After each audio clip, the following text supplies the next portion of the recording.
जय श्री राधे कृष्णा। जय श्री हरि विष्णु।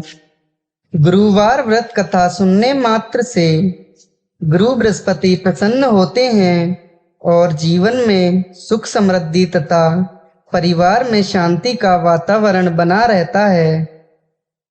चलिए भगवान गणेश का नाम लेकर गुरुवार व्रत कथा प्रारंभ करते हैं। बृहस्पतिवार व्रत कथा। प्राचीन समय की बात है।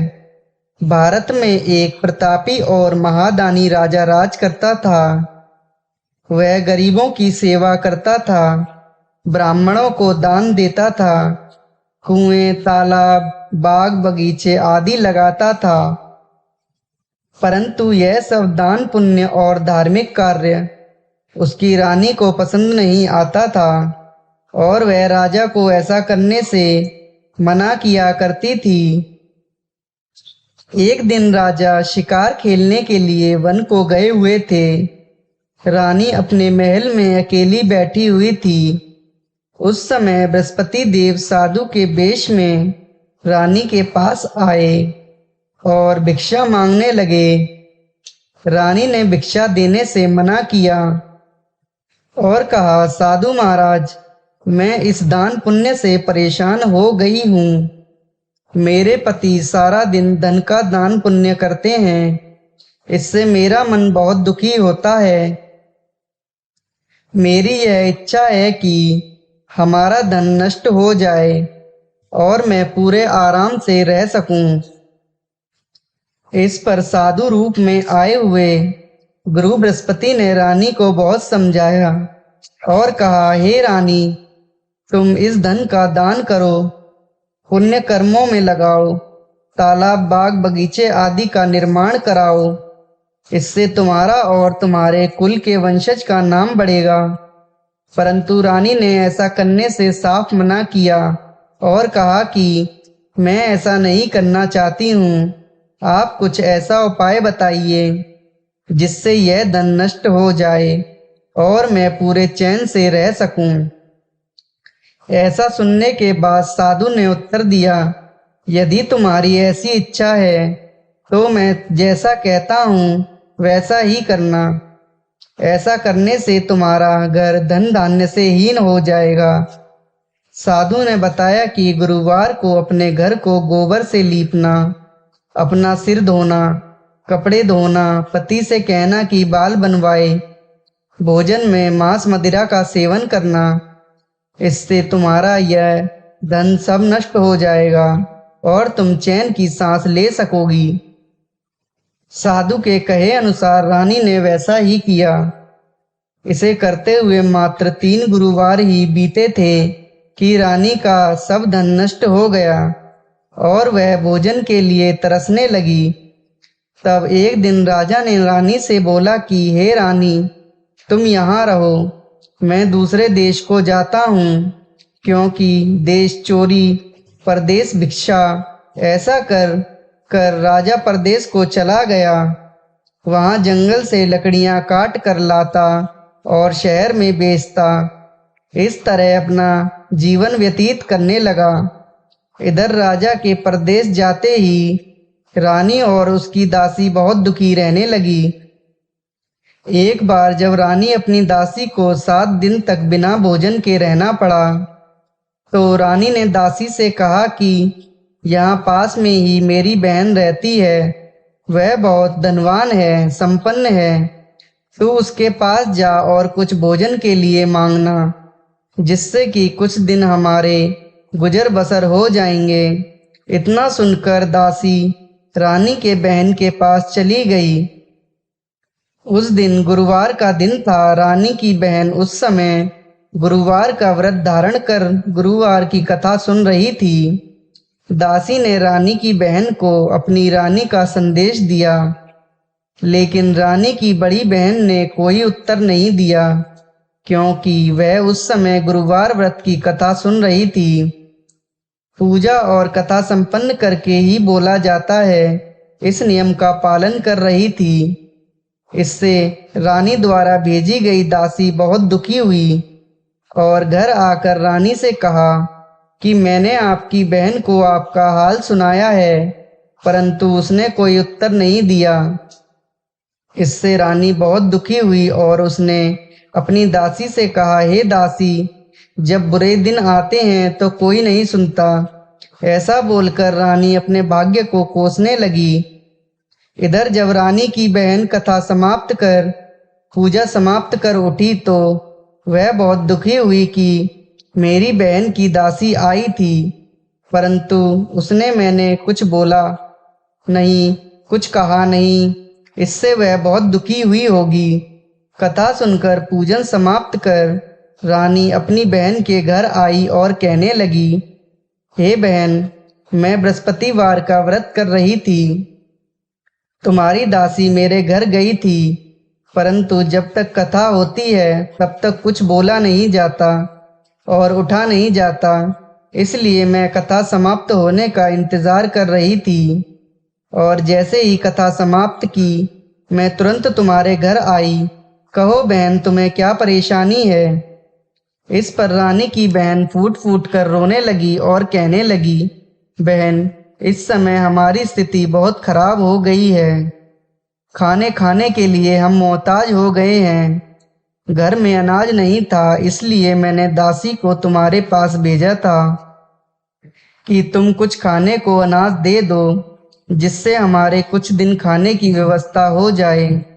ऐसा सुनकर रानी की बहन ने पूरे विश्वास के साथ कहा, हे बहन, तुम अपने घर में जाकर देखो, तुम्हारे घर में भी अनाज मिलेगा। ऐसा सुनकर रानी की दासी ने घर में जाकर देखा तो अनाज से भरा हुआ एक घड़ा मिला। इस पर रानी और दासी बहुत खुश हुईं। यह चमत्कार देखकर दासी रानी से कहने लगी, हे रानी, हमको भोजन नहीं मिलता तो हम रोज व्रत ही करते हैं, इसलिए क्यों नहीं यह व्रत की विधि और कथा पूछ लिया जाए ताकि हम व्रत कर सकें। तब रानी की बहन ने अपनी बहन से गुरुवार व्रत के बारे में सारी जानकारी ली। रानी की बहन ने बताया, बृहस्पतिवार के व्रत में चने की दाल मुनक्का से विष्णु भगवान का केले की जड़ में पूजन करें, दीपक जलाएं, कथा सुने, पीला पूजन करें, पीला वस्त्र पहने। इससे गुरु बृहस्पति प्रसन्न होते हैं और पुत्र की प्राप्ति होती है। व्रत और पूजन विधि बताकर रानी की बहन अपने घर को लौट आई। अगले हफ्ते जब गुरुवार का दिन आया तो रानी और दासी दोनों ने व्रत रखा और गुड़शाले में जाकर चना और गुड़ बीन कर ले आए। फिर उसको केले की जड़ में भगवान विष्णु की पूजा किया। पीला भोजन कहाँ से आए, इस बात को सोचकर रानी और दासी दोनों बहुत दुखी हुई। उनके व्रत रखने के कारण गुरु बृहस्पति उनके ऊपर प्रसन्न थे, इसलिए वह एक साधारण व्यक्ति का रूप धारण करके 2 थालों में व्रत का साधारण भोजन लेकर उनके सामने उपस्थित हुए। दासी को भोजन देकर बोले कि यह तुम्हें और तुम्हारी रानी के लिए भोजन है, यह भोजन तुम आराम के साथ करना। रानी ने फिर अगले हफ्ते गुरुवार का व्रत धारण किया। इससे उनकी खोई हुई राज्य संपत्ति सब वापस आ गई। रानी ने इस व्रत को लगातार करना प्रारंभ कर दिया और वह आलस्य को त्याग कर कुछ समय बीता। रानी फिर पहले की तरह से रहने लगी। तब दासी बोली, देखो रानी, तुम पहले भी इस तरह आलस्य कर देती थी, तुम्हें धन रखने में कष्ट होता था, इस कारण सभी धन नष्ट हो गया। अब जब भगवान की कृपा से धन मिला है तो तुम्हें फिर आलस्य क्यों होता है? आलस्य त्यागो और गुरु बृहस्पति की शरण में बनी रहो। रानी को समझाते हुए दासी ने कहा कि बहुत मुसीबत और समस्याओं के बाद हमने यह धन पाया है, इसलिए हमें दान पुण्य करना चाहिए, भूखे को भोजन कराना चाहिए, हमको शुभ कार्यों में खर्च करना चाहिए, जिससे तुम्हारे कुल का यश बढ़ेगा, स्वर्ग की प्राप्ति होगी, पितृ प्रसन्न होंगे और तुम्हारा नाम बढ़ेगा। दासी की बात सुनकर रानी अपना सारा धन शुभ कार्य में खर्च करने लगी और पूरे नगर में इस बात की यश कीर्ति और चर्चा फैलने लगी। एक दिन राजा दुखी होकर जंगल में पेड़ के नीचे आसन जमाकर बैठा हुआ था। अपनी दशा को याद करते हुए बहुत दुखी होने लगा। गुरुवार का दिन था। एकाएक उसने देखा कि उसी समय साधु प्रकट हुए। साधु के वेश में वह गुरु बृहस्पति थे। लकड़हारे के सामने आकर बोले, लकड़हारे, सुनसान जंगल में तुम किस व्यर्थ की चिंता में बैठे हुए हो? लकड़हारे ने हाथ जोड़कर गुरुदेव को प्रणाम किया और अपनी सारी पुरानी बातों को वह गुरु बृहस्पति देव के सामने कहने लगा। महात्मा जी ने कहा, हे राजा, तुम्हारी रानी ने गुरु बृहस्पति देव का अनादर किया था, जिस कारण तुम्हें यह कष्ट भोगना पड़ा। अब तुम चिंता ना करो और मेरे कहे हुए मार्ग पर चलो। तुम्हें तुम्हारे सब कष्ट दूर हो जाएंगे और पहले से भी अधिक धन संपत्ति भगवान की कृपा से तुम्हें प्राप्त होगी। तुम बृहस्पतिवार के दिन कथा किया करो। 2 पैसे के चने मुनक्का लाकर उसका प्रसाद बनाओ। शुद्ध जल के लोटे में शक्कर और हल्दी मिलाकर केले के पेड़ का पूजा किया करो। तत्पश्चात इस कथा का श्रवण किया करो। साधु के ऐसे वचन सुनकर लकड़हारा बोला, हे प्रभु, मुझे लकड़ी बेचकर इतना पैसा नहीं मिलता जिसे भोजन के उपरांत मैं कुछ बचा सकूं। मैंने रात्रि के स्वप्न में अपनी रानी को व्याकुल देखा। मेरे पास कुछ भी नहीं है जिसे मैं उसकी खोज खबर ले सकूं। गुरु बृहस्पति ने कहा कि किसी बात की चिंता मत करो। तुम रोजाना की तरह लकड़ियां ले कर जाओ। तुमको रोज से दुगना धन मिलेगा, जिससे तुम भली भांति पूजन और व्रत कर सकोगे। इतना कहकर साधु वहां से अंतर्ध्यान हो गए। धीरे धीरे समय बीतने लगा और वही बृहस्पतिवार का दिन आया। लकड़हारे जंगल से लकड़ी काटकर शहर में बेचने गया। उस दिन उस राजा को रोज से दुगना धन मिला और उस धन से गुरु बृहस्पति देव की पूजा की। संपूर्ण सामग्रियां खरीद कर लाया और व्रत और पूजा किया। परंतु दूसरे सप्ताह राजा व्रत करना भूल गया। इस कारण बृहस्पति देव नाराज हो गए। उस दिन उस नगर के राजा ने विशाल यज्ञ का आयोजन किया था और पूरे शहर में यह घोषणा करवा दी कि कोई भी मनुष्य अपने घर का चूल्हा न जलाए। सभी राजा के यहाँ निमंत्रण में भोजन करने को पहुंचे। राजा की आज्ञा मानकर नगर के सभी लोग राजा के यहाँ निमंत्रण में शामिल हुए। लकड़हारा कुछ देर में पहुंचा। देर से पहुंचने के कारण राजा उसे स्वयं अपने महल में ले गए और भोजन करा रहे थे। तब तक रानी की दृष्टि खूंटी पर पड़े हुए उनके 9 लखा हार की तरफ गई। वह हार रानी को नहीं दिखा, इसलिए वह व्याकुल होकर राजा से इस बारे में चर्चा करने लगी और राजा और रानी ने लकड़हारे को उस हार का चोर साबित कर दिया और उसे कारागार में डलवा दिया। लकड़हारा कारागार में पड़ गया तो बहुत दुखी होकर विचार करने लगा कि न जाने कौन से जन्म के कर्म के कारण दुख प्राप्त हुआ, और उस साधु को याद करने लगा जो उसे जंगल में मिला था। गुरु बृहस्पति अपने भक्तों की करुण पुकार पर तुरंत वहां प्रकट हुए और उसकी दशा को देखकर कहने लगे, हे मूर्ख, तूने बृहस्पति देव की कथा और पूजा नहीं की, इस कारण तुम्हें यह दुख प्राप्त हुआ। अगले गुरुवार को कारागार के दरवाजे पर पड़े हुए 4 पैसे मिलेंगे, उनसे तुम पूजा करना, तुम्हारा यह दुख दूर हो जाएगा। बृहस्पतिवार के दिन राजा को कारागार के दरवाजे पर पड़े हुए 4 पैसे मिले। उनसे राजा ने पूजा की सामग्री मंगाई तथा पूजा की। उसी रात्रि उस नगर के राजा को यह सपना आया कि यह व्यक्ति निर्दोष है, उसे छोड़ दो, नहीं तो मैं तुम्हारे समस्त राज्य को नष्ट कर दूंगा। इस तरह रात्रि के स्वप्न को देखकर राजा प्रातःकाल उठा और खूंटी पर लटका हुआ रानी का 9 लखा हार देखा।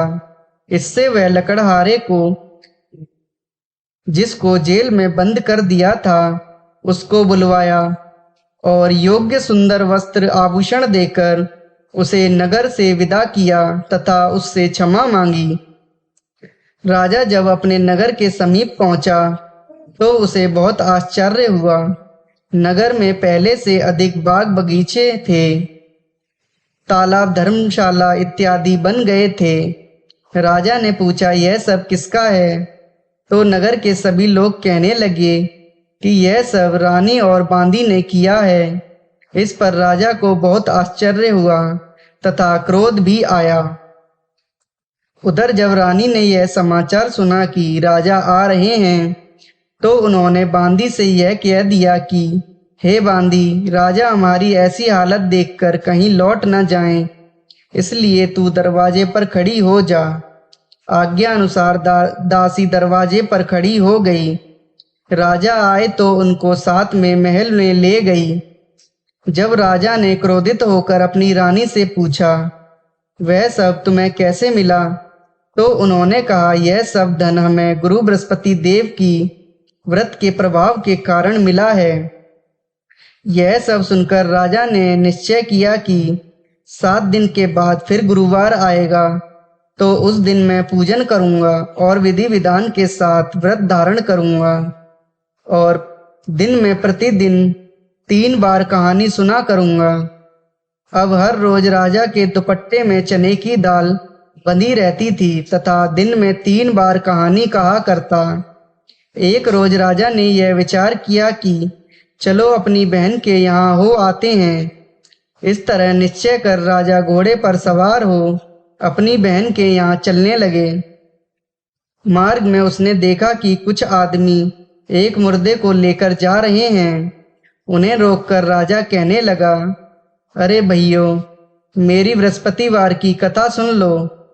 इस पर कुछ लोग क्रोधित हो गए और बोले कि इधर हमारे आदमी की मृत्यु हो गई है और उधर तुम्हें अपनी कथा की पड़ी है। परंतु कुछ बुद्धिजीवी लोग बोले कि नहीं, इसकी कथा सुन लेते हैं। कथा आदि जैसे ही पहुंची, मुर्दा हिलने लगा और जब कथा समाप्त हुई तो आराम से राम का नाम लेकर खड़ा हो उठा। आगे मार्ग में चलते हुए एक किसान जो खेत में हल चला रहा था, राजा ने उसे देखकर बोला, अरे भाई, मेरी गुरुवार की कथा सुन लो। किसान बोला, जब तक मैं तुम्हारी कथा सुन लूंगा तब तक 4 हरैया जोड़ लूंगा। अपनी कथा किसी और को सुनाना। इस तरह राजा आगे चलने लगा। राजा के हटते ही किसान का बैल पछाड़ खाकर गिर गया तथा किसान के पेट में बड़े जोर से दर्द होने लगा। उस समय किसान की माँ उसके लिए रोटी और पानी लेकर आई थी। जब यह सब हाल देखा तो वह बहुत दुखी हुई तथा दौड़कर उस राजा को बुलाया और उसे बुलाकर अपने खेत में बैठकर कथा सुनने लगी। कथा जैसे ही प्रारंभ हुई, किसान के पेट का दर्द बंद हो गया तथा उसके बैल उठ खड़े हुए। राजा अपनी बहन के घर पहुंचा। बहन ने भाई की खूब स्वागत किया और दूसरे दिन प्रातःकाल राजा जगा तो देखा कि सभी लोग भोजन कर रहे हैं। राजा ने अपनी बहन से कहा, ऐसा कोई मनुष्य नहीं है जिसने अभी तक पूजन नहीं किया। मेरी बृहस्पतिवार की कथा सुन लें। बहन बोली, भैया, यह देश ऐसा ही है कि पहले यहाँ लोग भोजन करते हैं, बाद में अन्य काम करते हैं। अगर कोई पड़ोस में हो तो देख आऊं। वह ऐसा बोलकर देखने चली गई, परंतु उसे कोई ऐसा व्यक्ति नहीं मिला जिसने अभी तक भोजन नहीं किया। एक कुम्हार के घर गए जिसका लड़का बहुत बीमार था। उसे मालूम हुआ कि उसके यहाँ 3 दिन से किसी ने भोजन नहीं किया। रानी ने अपने भाई की कथा सुनने के लिए कुम्हार से कहा। वह तैयार हो गया। राजा ने जाकर गुरुवार की कथा कही, जिसको सुनकर उसका लड़का ठीक हो गया। अब तो राजा की बहुत प्रशंसा होने लगी। एक रोज राजा ने अपनी बहन से कहा, हे बहन, हम अपने घर को जाएंगे, तुम भी तैयार हो जाओ। राजा की बहन ने अपने सास से आज्ञा मांगी तो सास ने कहा, तू चली जा, परंतु अपने बच्चों को मत ले जाना, क्योंकि तेरे भाई की कोई संतान नहीं है। बहन ने अपने भाई से कहा, हे भैया, मैं तो चलूंगी, परंतु बालक लोग नहीं जा सकेंगे, क्योंकि माता जी की आज्ञा नहीं है। इस पर राजा बोला, जब बालक ही नहीं चलेंगे तो तुम चलकर क्या करोगी? बड़े दुखी मन से राजा अपने नगर को लौट आया। घर लौटकर राजा ने अपनी रानी से कहा, हे रानी, हम निसंतान हैं, इसलिए कोई हमारा मुंह देखना नहीं चाहता। और ऐसा बोलकर राजा भोजन इत्यादि नहीं किया और अपने महल में जाकर विश्राम करने लगा। रानी बोली, प्रभु बृहस्पति देव ने हमें सब कुछ दिया है, वह हमें संतान भी देंगे। उसी रात बृहस्पति देव ने स्वप्न में कहा कि राजा उठ, तेरे दुख के दिन समाप्त हुए, तेरी रानी गर्भ से है। राजा गुरु बृहस्पति देव की यह बात सुनकर बहुत ज्यादा प्रसन्न हुआ। राजा की खुशी का ठिकाना न रहा। 9वें महीने में रानी की गर्भ से एक सुंदर पुत्र पैदा हुआ। तब राजा बोला, हे रानी, एक स्त्री बिना भोजन के रह सकती है, परंतु बिना कुछ कहे नहीं रह सकती। जब मेरी बहन आए तुम उसको कुछ मत कहना। रानी ने सुनकर हाँ कर दी। जब राजा की बहन ने नया शुभ समाचार सुना तो बहुत खुश हुई तथा बधाई लेकर अपने भाई के यहाँ आई। रानी ने कहा, घोड़ा चढ़कर तो नहीं आई, गधा चढ़ाई। राजा की बहन बोली, भाभी, मैं इस प्रकार ना होती तो तुम्हें औलाद कैसे मिलती? बृहस्पति देव ऐसे ही हैं, जिसके मन की मनोकामनाएं हैं सभी को पूर्ण करते हैं। प्रेम पूर्वक जो इस व्रत को धारण करता है। इस कथा को बृहस्पतिवार की दूसरी कथा। एक दिन इंद्र बड़े अहंकार से अपने सिंहासन पर बैठे थे और बहुत से देवता, ऋषि, गंधर्व, किन्नर आदि सभी सभा में उपस्थित थे। जिस समय बृहस्पति जी वहां पर आए तो सबके सब उनके सम्मान के लिए खड़े हो गए, परंतु इंद्र गर्व के मारे खड़ा न हुआ। यद्यपि वह सदैव उनका आदर किया करता था। बृहस्पतिवार अपना अनादर समझते हुए वहां से उठकर चले गए। तब इंद्र को बड़ा शोक हुआ कि मैंने गुरुजी का अनादर कर दिया, मुझसे बड़ी भारी भूल हो गई। गुरुजी के आशीर्वाद से ही मुझको यह वैभव मिला है, उनके क्रोध से यह सब नष्ट हो जाएगा, इसलिए उनके पास जाकर उनसे क्षमा मांगनी चाहिए। ऐसा विचार कर इंद्र उनके स्थान पर गए। जब बृहस्पति जी ने अपने योग बल से यह जान लिया कि इंद्र क्षमा मांगने के लिए यहाँ पर आ रहा है, तब क्रोधवश उससे भेंट करना उचित न समझकर अंतर्ध्यान हो गए। जब इंद्र ने बृहस्पति जी को न देखा तब निराश होकर लौट आए। जब दैत्यों के राजा वृषवर्मा को यह समाचार विदित हुआ तो उसने गुरु शुक्राचार्य जी की आज्ञा से इंद्रपुरी को चारों तरफ से घेर लिया। गुरु की कृपा न होने के कारण देवता हारने व मार खाने लगे। तब उन्होंने ब्रह्मा जी को विनय पूर्वक सब वृतांत सुनाया और कहा कि महाराज, दैत्यों से किसी प्रकार बचाइए। तब ब्रह्मा जी कहने लगे कि तुमने बड़ा अपराध किया है, जो गुरुदेव को क्रोधित कर दिया। अब तुम्हारा कल्याण इसी में हो सकता है कि त्वष्टा ब्राह्मण का पुत्र विश्वरूप बड़ा तपस्वी और ज्ञानी है, उसे अपना पुरोहित बनाओ तो तुम्हारा कल्याण हो सकता है। यह वचन सुनते ही इंद्र त्वष्टा के पास गए और बड़े विनीत भाव से त्वष्टा से कहने लगे कि आप हमारे पुरोहित बनिए, जिससे हमारा कल्याण हो। तब त्वष्टा ने उत्तर दिया कि पुरोहित बनने से तपोबल घट जाता है, परंतु तुम बहुत विनती कर रहे हो, इसलिए मेरा पुत्र विश्वरूप पुरोहित बनकर तुम्हारी रक्षा करेगा। विश्वरूप ने पिता की आज्ञा से पुरोहित बनकर ऐसा यत्न किया कि हरि इच्छा से इंद्र वृषवर्मा को युद्ध में जीतकर अपने इंद्रासन पर स्थित हुआ। विश्वरूप के 3 मुख थे। एक मुख से वह सोमपल्ली लता का रस निकाल पीते थे, दूसरे मुख से वह मदिरा पीते और तीसरे मुख से अन्न आदि भोजन करते थे। इंद्र ने कुछ दिनों के उपरांत कहा कि मैं आपकी कृपा से यज्ञ करना चाहता हूँ। जब विश्व की आज्ञा अनुसार यज्ञ प्रारंभ हो गया, तब एक दैत्य ने विश्वरूप से कहा कि तुम्हारी माता दैत्य की कन्या है, इस कारण हमारे कल्याण के निमित्त एक आहुति दैत्यों के नाम पर भी दे दिया करो। और अति उत्तम बात है। विश्वरूप उस दैत्य का कहा मानकर आहुति देते समय दैत्य को नाम धीरे से लेने लगा। इसी कारण यज्ञ करने से देवताओं का तेज नहीं बढ़ा। इंद्र ने यह वृतांत जानते ही क्रोधित होकर विश्वरूप के 3 सिर काट डाले। मद्यपान करने वाले से भंवरा, सोमपल्ली पीने वाले से कबूतर और अन्न खाने वाले मुख से तीतर बन गया। विश्वरूप के मरते ही इंद्र का स्वरूप ब्रह्महत्या के प्रभाव से बदल गया।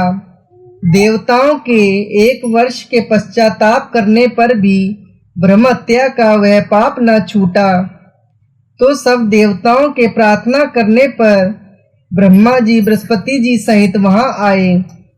उस ब्रह्महत्या के 4 भाग किए, उसमें से 1 भाग पृथ्वी को दिया। इस कारण कहीं कहीं धरती ऊंची नीची और बीज बोने के लायक भी नहीं होती। साथ ही ब्रह्मा जी ने यह वरदान दिया, जहां पृथ्वी में गड्ढा होगा, कुछ समय पाकर स्वयं भर जाएगा। दूसरा वृक्षों को दिया, जिससे उनमें से गोंद बनकर बहता है। इस कारण गूगल के अतिरिक्त सब गोंद अशुद्ध समझे जाते हैं। वृक्षों को यह वरदान दिया कि ऊपर से सूख जाने पर जड़ फिर फूट जाती है। तीसरा भाग स्त्रियों को दिया, इसी कारण स्त्रियां हर महीने रजस्वला होकर पहले दिन चांडालिनी, दूसरे दिन ब्रह्मघातिनी, तीसरे दिन धोबिन के समान रहकर चौथे दिन शुद्ध होती हैं। और संतान प्राप्ति का उनको वरदान दिया। चौथा भाग जल को दिया, जिससे फैन और सिवाल आदि जल के ऊपर आ जाते हैं। जल को यह वरदान मिला कि जिस चीज में डाला जाएगा वह बोझ में बढ़ जाएगी। इसी प्रकार इंद्र को ब्रह्महत्या के पाप से मुक्त किया। जो मनुष्य इस कथा को पढ़ता या सुनता है, उसके सब पाप बृहस्पति जी महाराज जी की कृपा से नष्ट हो जाते हैं। बोलो बृहस्पति भगवान की जय, बोलो भगवान विष्णु की जय। अब बोल माधव, तू क्या कहता है?